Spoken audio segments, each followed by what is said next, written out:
بسم اللہ الرحمن الرحیم۔ صرف 5 منٹ کا مدرسہ قرآن و حدیث کی روشنی میں 13 جمادی الاولی۔ نمبر 1، اسلامی تاریخ۔ رمضان کی فرضیت اور عید کی خوشی۔ 2 ہجری میں رمضان کے روزے فرض ہوئے، اسی سال صدقہ فطر اور زکوٰۃ کا بھی حکم نازل ہوا۔ رمضان کے روزے سے پہلے عاشورہ کا روزہ رکھا جاتا تھا، لیکن یہ اختیاری تھا۔ جب رسول اللہ صلی اللہ علیہ وسلم مدینہ تشریف لائے تو دیکھا کہ اہل مدینہ سال میں 2 دن کھیل تماشوں کے ذریعے خوشیاں مناتے ہیں، تو آپ صلی اللہ علیہ وسلم نے ان سے دریافت فرمایا کہ ان 2 دنوں کی حقیقت کیا ہے؟ صحابہ کرام نے کہا، ہم زمانہ جاہلیت میں ان 2 دنوں میں کھیل تماشا کرتے تھے۔ چنانچہ رسول اللہ صلی اللہ علیہ وسلم نے فرمایا، اللہ تعالی نے ان 2 دنوں کو بہتر دنوں سے بدل دیا ہے، وہ عید الاضحیٰ اور عید الفطر ہے۔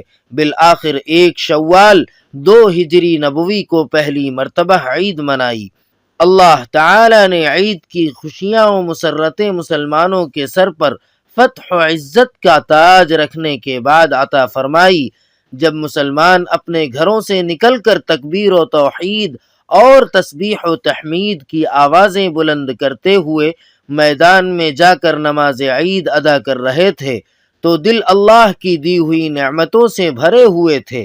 اسی جذبہ شکر میں دوگانہ نماز میں ان کی پیشانی اللہ کے سامنے جھکی ہوئی تھی۔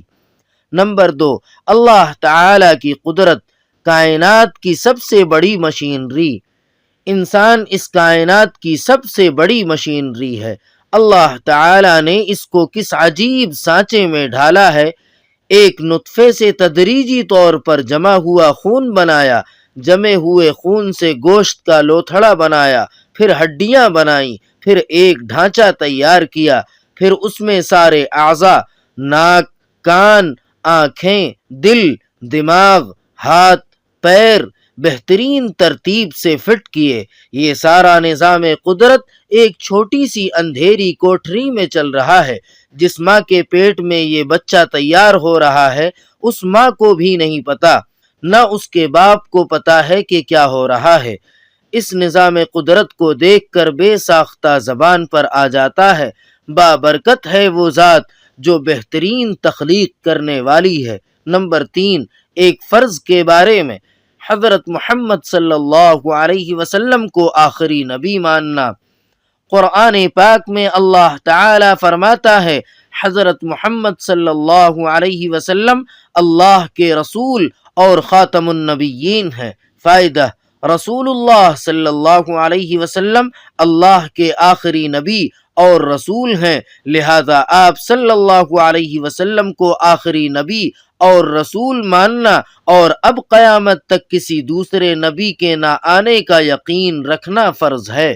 نمبر 4، ایک سنت کے بارے میں۔ اسمد سرما لگانا۔ حضرت ابن عباس رضی اللہ تعالی عنہ فرماتے ہیں کہ رسول اللہ صلی اللہ علیہ وسلم ہر رات سونے سے پہلے 3 مرتبہ اسمد سرما لگا کر سویا کرتے تھے۔ نمبر 5، ایک اہم عمل کی فضیلت۔ عزت کی حفاظت کرنا۔ رسول اللہ صلی اللہ علیہ وسلم نے فرمایا، جس نے پیٹھ پیچھے اپنے بھائی کی عزت کی حفاظت کی، اللہ تعالی اپنی ذمہ داری سے اس کو جہنم کی آگ سے آزاد کر دے گا۔ نمبر 6، ایک گناہ کے بارے میں۔ مومن کو ناحق قتل کرنے کی سزا۔ رسول اللہ صلی اللہ علیہ وسلم نے فرمایا، ہر گناہ کے بارے میں اللہ سے امید ہے کہ وہ معاف کر دے گا، سوائے اس آدمی کے جو اللہ تعالی کے ساتھ کسی کو شریک کرنے کی حالت میں مرا ہو یا اس نے کسی مومن کو جان بوجھ کر قتل کیا ہو۔ نمبر 7، دنیا کے بارے میں۔ دنیا مومنوں کے لیے قید خانہ ہے۔ رسول اللہ صلی اللہ علیہ وسلم نے فرمایا، دنیا مومن کے لیے قید خانہ اور خشک سالی ہے۔ جب وہ دنیا سے جاتا ہے تو قید خانے اور خشک سالی سے نکل جاتا ہے۔ نمبر 8، آخرت کے بارے میں۔ برے لوگوں کا انجام۔ قرآن پاک میں اللہ تعالی فرماتا ہے جو شخص جھٹلانے والے گمراہوں میں سے ہوگا تو کھولتے ہوئے گرم پانی سے اس کی مہمان نوازی ہوگی اور اسے دوزخ میں داخل کیا جائے گا۔ نمبر 9، طب نبوی سے علاج، قے یعنی الٹی کے ذریعے علاج۔ رسول اللہ صلی اللہ علیہ وسلم نے قے یعنی وومٹ کی اور پھر وضو فرمایا۔